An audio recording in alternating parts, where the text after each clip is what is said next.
and they're going to make some tough decisions. Tavares' term is up in 2026, and he's going to set the stage for a successor to make those hard choices that will affect the jobs of potentially thousands of workers in the United States and in Europe. Yeah, they certainly do have some tough choices to make. What are your thoughts on the fact that there is also the possibility of strikes still in the background?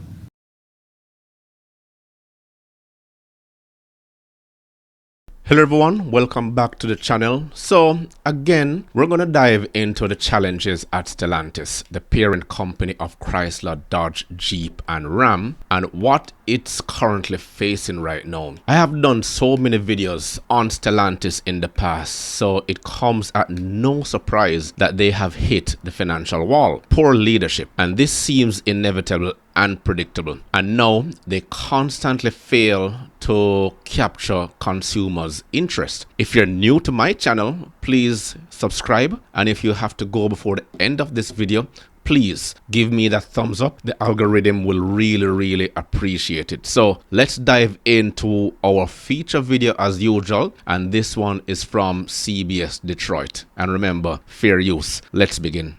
Stellantis CEO Carlos Tavares says nothing is off the table as the company tries to turn around its sagging profits. He told reporters at the Paris Auto Show that he's even considering plant closures. He also said eliminating brands would be an option to help the company's bottom line. The automaker's profits are down almost 50% compared to this time last year. Here to discuss is Wayne State University Professor Emeritus Merrick Masters. Merrick, thanks for being here today. It's a pleasure to be here. Thanks for having me. Yeah, so this seems to be pretty dire straits for Stellantis. Can you describe the situation, the overall situation that the company finds itself in right now? The overall situation is declining sales, which have led to declining profits. They forecast that their operating margins will be about half of what they were last year for the forecast for the rest of the year. And as a result of that, they're having to look hard at their brands and their footprint, their employment footprint in the United States and globally. Okay, and if they're looking at the possibility of even closing some plants, I'd imagine that doesn't fare well with some of those workers who are already frustrated. How does this help their confidence in the company? Well, I think there's a lot of apprehension on the part of workers due to the difficulty in the transition to EVs and the uncertainty about the market, generally speaking. Its market has softened. China is obviously eclipsing many other companies, nations' companies in the EV market, and that poses threats in the future.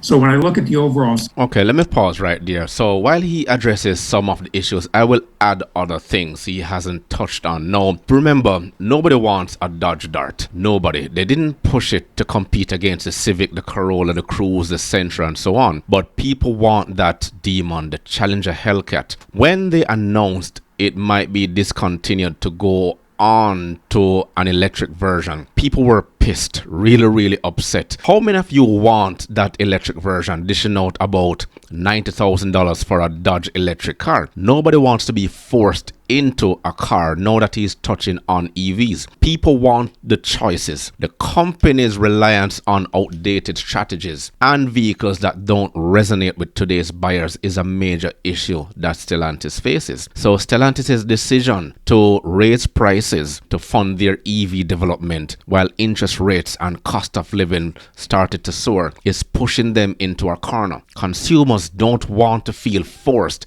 into the switch by new regulations. While I enjoy electric vehicles, don't get me wrong, consumers want choice, and Stellantis seems to be pushing EVs without offering compelling alternatives in their ICE lineup. Let's continue. Situation for the industry as a whole in the U.S., it's not very bright. It's far removed from what it was just a few months ago during the record contracts over record profits in 2023.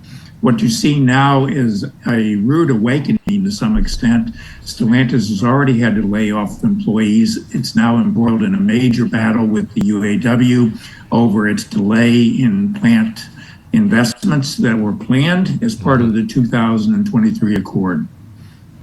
Yeah, we've heard similar complaints about demand being down, competition from China, from some of Stellantis's rivals.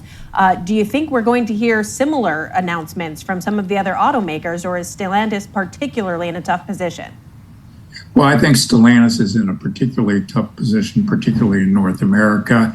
They've indicated that they overshot in terms of pricing, and I think they felt that their strategy in this part of the world just wasn't up to snuff. And what they've done. He's touching on a lot, and which is ideal in terms of a corporate strategic standpoint. But here's a bit of a history. Chrysler basically was partnered with or bought by Daimler, right? So, I think Mercedes-Benz, yes, Mercedes-Benz owner, and they had to spun it. They sold it to them. So Stellantis picked up Chrysler, which also encompasses Dodge and Ram, and that is in Auburn Hills. Auburn Hills, I believe, is a suburb in Detroit. It's in Metro Detroit, I believe. It's not a Detroit automaker, so it's a Michigan automaker, and that is the headquarters. Someone can correct me if I'm wrong. And it's still got the Chrysler sign at the top. You're seeing it on the visual right here. Usually when automakers or auto groups merge, they start out as hostile because the culture actually differs. And some will be hostile. Some people will eventually be laid off rather. And now it's very possible that if someone doesn't buy Chrysler from Stellantis, then all these brands, Jeep, Ram, and Dodge, are going to go under. There will only be the big three, not four. The fourth American brand was actually Tesla. So it will remain at the big three if Stellantis doesn't offload Chrysler. Eventually, Chrysler might be out of business if they continue at this particular pace. Let's continue. Interestingly enough, is said that by the year 2026, they're going to make decisions about whether to go ahead with 14 models. And that is an acceleration of their 2030 plan by about 4 or 5 years. And they're going to make some tough decisions. Tavares' term is up in 2026, and he's going to set the stage for a successor to make those hard choices that will affect the jobs of potentially thousands of workers in the United States and in Europe. Yeah, they certainly do have some tough choices to make. What are your thoughts on the fact that there is also the possibility of strikes still in the background? Well, I think that they're looming. I think that obviously there's a war of sorts brewing between Stellantis and the auto workers. Stellantis has filed a very serious suit against the auto workers, alleging that they are on the verge of committing an illegal practice, and that is engaging in a strike, what they consider to be a violation of the 2023 agreement. The UAW is saying that the company has already violated that agreement by not promising and living up to its commitments and investment, particularly in the Belvidere, Illinois plant.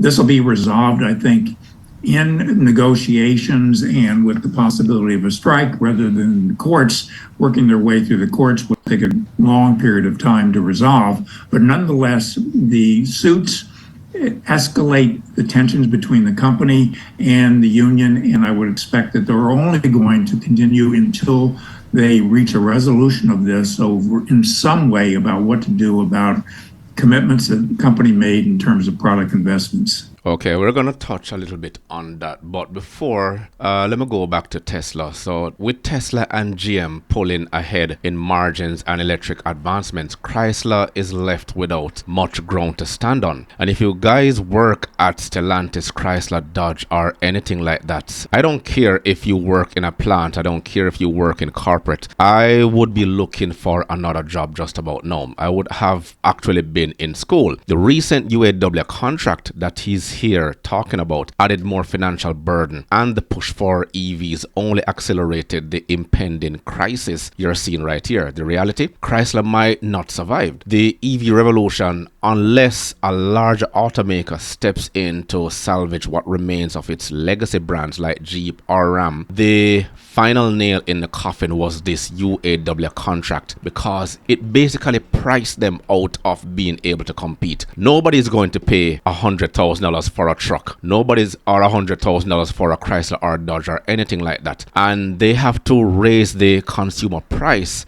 for research and development to continue to transition over into electric vehicles, because the current administration right now, government administration in North America, is forcing every automaker to move over to electric vehicles. So when they start paying all those workers all of that increase, the layoffs were coming. It was inevitable. And the minute that they approved that contract, the writing was on the wall. If you can't move vehicles and can't push the numbers, how are you going to actually keep your doors open? The fate of Chrysler workers was all but destroyed by that recent new contract. Both leadership in Stellantis and UAW failed this company. Take a look at this recent ad by the UAW. We have a CEO, Carlos Tavares, who obviously either does not care or wants to drive this company into the ground. He's not keeping his promise. He's ruffling a lot of feathers in the Stellantis, and people don't like it. And we just want him to do right, be a good human being. He want to take all the jobs out of the U.S.,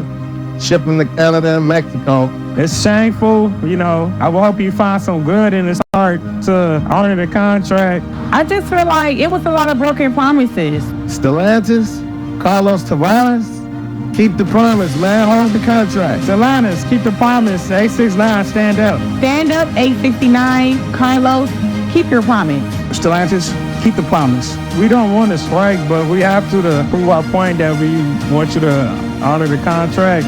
You know, we're going to do what's best for our membership. We can stand up or do the sit down, whichever way it works. That's our power. When we fight, we win. Okay, so let's finish up this video. These labor disputes, the future of EVs, competing with China, these are all huge topics on the campaign trail right now.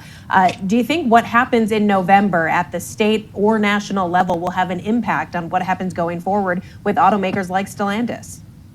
I think it's a pivotal election in that regard. The candidates could not be more diametrically opposed in terms of how they view the transition to electrification. I think if Trump were to get elected, you would see the brakes put on as much as he could. The mandates through auto emissions to accelerate the production and the sale of electrical vehicles. I think he would let the market substitute for that. And he would have a different approach, I think, to investing in companies, and would be more aggressive, I think, about pursuing tariffs with respect to the import of lower cost electrical vehicles from China, perhaps through Mexico. Yeah, a lot to come, a lot to think about going into this election and after. Professor Merrick Masters, as always, thanks for joining us. Ralph Giles, I don't know if anyone remember him. He absolutely changed Stellantis in the past and put them back on the map with his reinvigorating designs. Now they put someone else in who actually destroyed it. And this is the big issue with today's auto business and the corporate world overall. It's now saturated with nepotism. They hire too many activists, in my humble opinion, not people who understand core values and who have had a track record of growing and making a business successful. People who can actually add value and generate profits. Profits keep the doors open, not feelings nor sentiments. They hire activists who come in to work with an agenda. They don't know about key performance areas, KPIs, which becomes KPIs, which is key performance indicators, nor do they understand benchmarking and best practices, which I have been preaching from day one on this channel. No one looks at case studies anymore to understand what works. Poor leadership all around. Now Stellantis must find a way to take themselves out of this hole they have created around themselves while addressing the real needs of today's consumers, or it risks becoming totally obsolete. What do you think? Is it over for Stellantis and all those workers and all those mouths to feed and bills to pay? As usual, please let me know your thoughts in the comments below. Remember to grab a copy of my ebook, The Parts Manager Guide. Please smash that like button on your way out. It will only take you 1.5 seconds to do so. Until next time.